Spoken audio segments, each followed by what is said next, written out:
Hello everyone, Study Corner welcomes you all to gain knowledge in many fields. In this video, we will talk about the most inspiring women in India as like Rani Abbakka Chowta. Bharat पर सिर्फ अंग्रेज ही नहीं बल्कि दूसरे देशों की भी बुरी नज़र रही है। पुर्तगाल भी इनमें से एक थे, जो एक वक्त भारत पर अपनी हुकूमत कायम करने की कोशिशों में लगे रहते थे। जिस तरह देश के अलग अलग हिस्सों में अंग्रेजी हुकूमत के खिलाफ बगावत हुई, वैसे ही पुर्तगालियों के खिलाफ भी युद्ध का बिगुल फूंका गया। यह कहानी भारत की प्रथम स्वतंत्रता सेनानी रानी अब्बक्का चौटा की है, जिन्होंने 16वीं शताब्दी में पुर्तगालियों से लोहा लिया।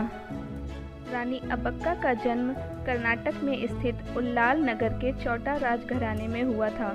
चौटा वंश मातृवंशीय परंपरा का पालन करता था, अर्थात एक ऐसी सामाजिक व्यवस्था जिसमें स्त्रियों का ओहदा प्रमुख था और संपत्ति व शासन का अधिकार बेटियों का था। इसी परंपरा के चलते अब्बक्का के मामा तिरुमला राय ने उन्हें उल्लाल नगर की रानी घोषित किया। उन्हें युद्ध लड़ने व शासन व्यवस्था संभालने का अच्छा खासा प्रशिक्षण दिया गया। ऐसा माना जाता है कि रानी अब्बक्का लड़ाई में अग्निबाण उपयोग करने वाली आखिरी शख्स थीं। उनकी अच्छाई और वीरता के कारण उन्हें अभया रानी भी कहा जाता है। अभया का अर्थ है जो किसी से न डरता हो। रानी अब्बक्का के मामा तिरुमला राय ने उनकी शादी मैंगलुरु में बंगा रियासत के राजा लक्ष्मप्पा अरसा के साथ करवाई, लेकिन शादी के कुछ समय बाद ही वे अपने पति से अलग हो गईं और वापस उल्लाल आ गईं। इसका बदला लेने के लिए उनके पति लक्ष्मप्पा अरसा ने पुर्तगालियों के साथ मिलकर उनके खिलाफ षड्यंत्र किया।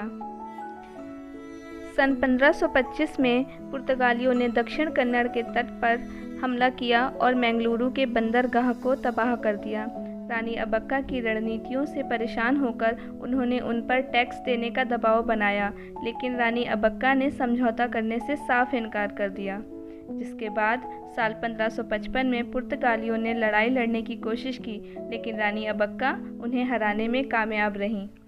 सन 1557 में पुर्तगालियों ने मैंगलुरु को लूटकर बर्बाद कर दिया। साल 1568 में वे उल्लाल पर हमला करने के लिए आए, लेकिन रानी अब्बक्का ने फिर से जोरदार विरोध किया। पर इस बार पुर्तगाली सेना उल्लाल पर कब्जा करने में सफल रही। रानी अब्बक्का वहां से बच निकली और एक मस्जिद में शरण ले ली।